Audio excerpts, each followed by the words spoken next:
In this video, I'm going to give you a full breakdown, including the planning, shooting, and editing of one of my favorite projects, where we created a lifestyle video for a home builder of their $5 million home right here in Calgary, Alberta, Canada. Now I'll link the video above here somewhere. I'll also have the video at the very end of this video. So I would suggest go give that a watch first, then come right back here and watch the breakdown. So let's get into it. Prior to shooting this project, we had 2 pre-production meetings.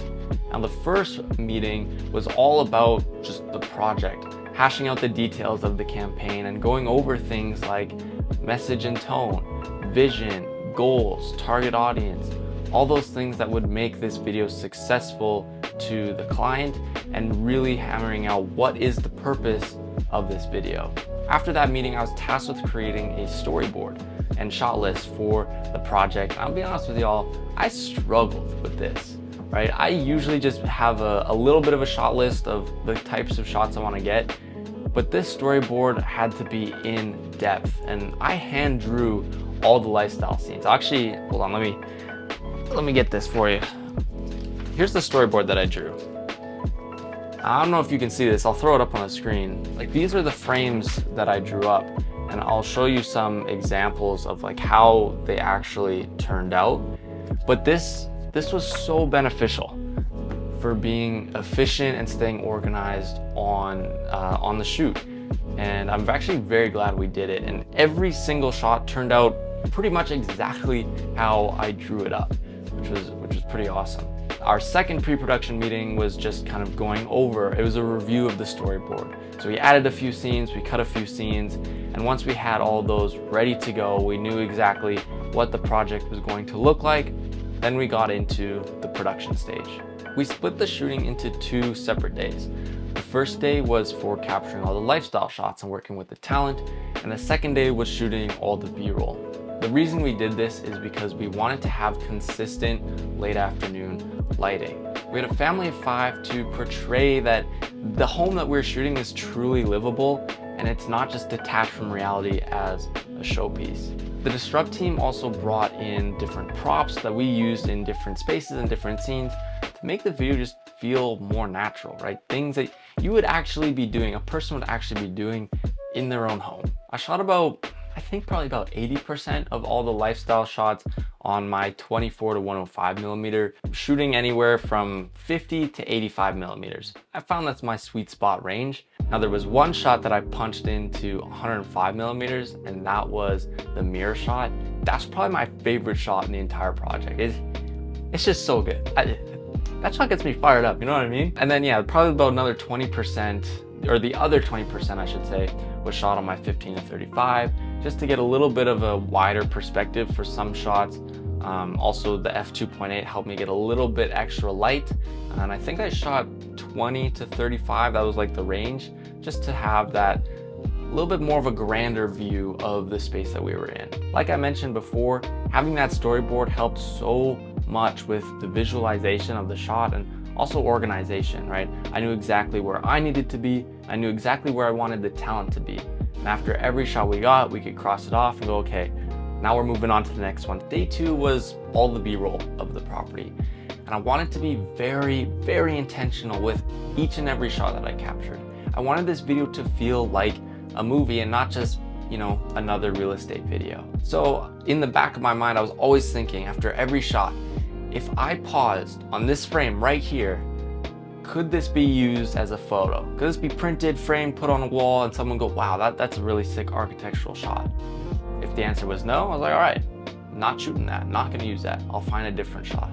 I wanted each and every shot to be very intentional with the composition and the movements as well. The feeling of this video was to be luxurious and elegant, so I shot it in an according manner.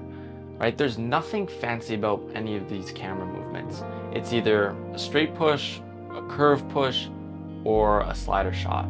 I wanted to keep it simple to really elevate that luxury feeling and help the viewer focus on the home and, you know, not on any fancy camera shots or transitions. In this video, I also used a lot of mid-perspective shots and tight detail shots to help highlight some of those unique design features and spaces. Another thing I tried experimenting with on this project was actually including some still locked off shots. I think they turned out really well. I used, I think, 2 or 3 in this video where I just stood still and pointed my camera at the subject and I just stood there for a few seconds. And then in the edit, I added some keyframes for a little bit of motion, but I thought they fit in really well with just kind of the overall feeling and pacing of the video. Part of the deliverables for this campaign was also a short form vertical reel. And so after I shot the entire property all in horizontal, I actually went and reshot it again all in vertical format. I just think that true like native vertical looks so much better than cropping horizontal footage. Okay, now let's get into the edit. Now for this video, there were 2 driving factors, story and music.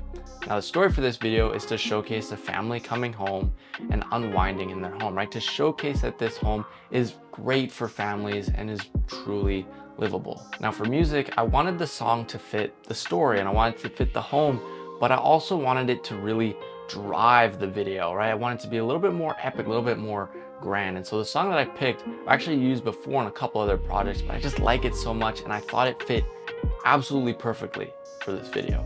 Okay, so here is the timeline for the project. And you'll actually see, I mean, apart from all the adjustment layers, it's actually pretty simple. There's not a whole lot kind of going on. And so I'll show you, so this is all the footage. And there's actually a reason why I color coded it, just to keep me organized. And right here, this is all my selects. This is all the footage that I got and didn't end up using, right? But I'll show you kind of what's what. So blue is all the B-roll. Red, or whatever this color is, these are the lifestyle shots, right?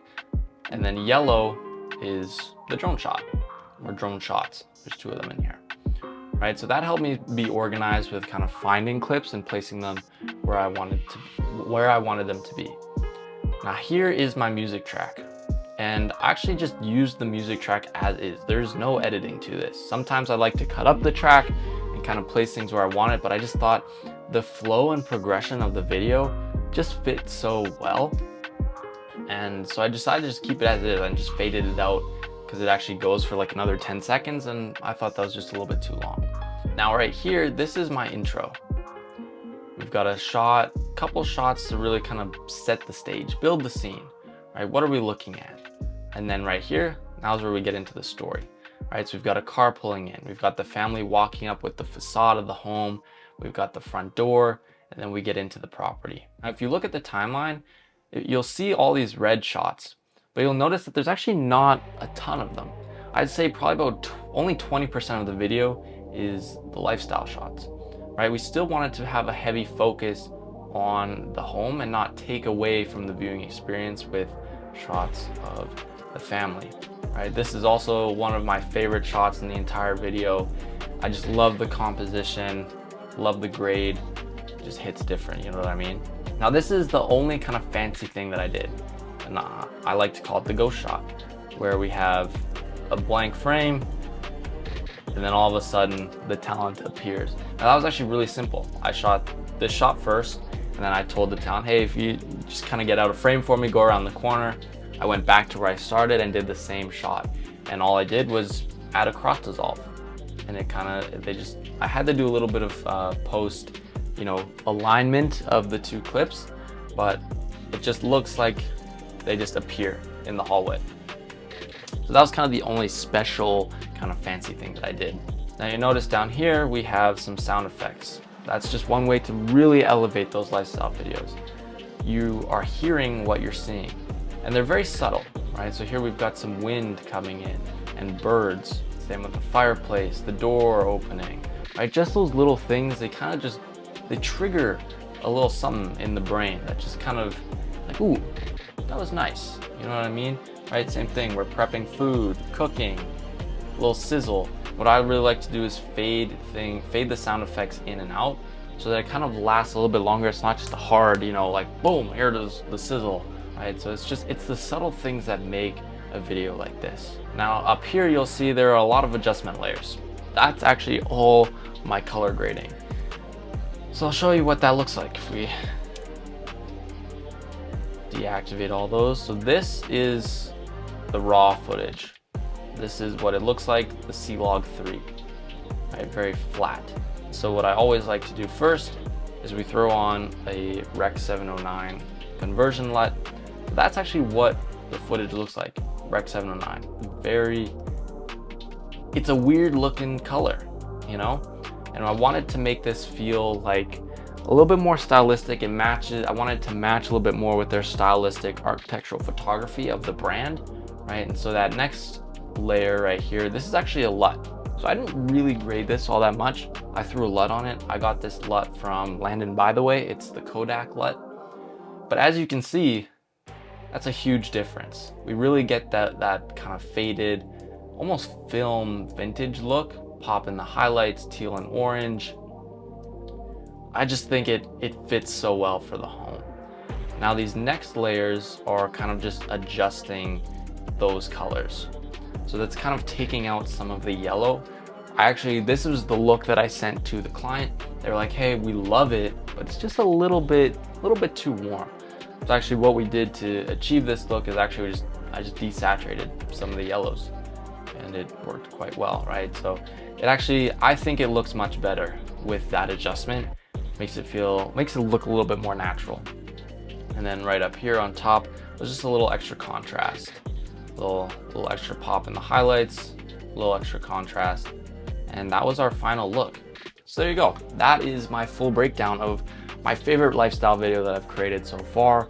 I'm sure that there are going to be others like this that will top this one, but so far this one's one of my favorites. I actually have a full video on how to shoot lifestyle videos. So if you want to know how to create incredible luxury lifestyle videos just like this one, you can watch that up here. I haven't figured out which side that goes on yet.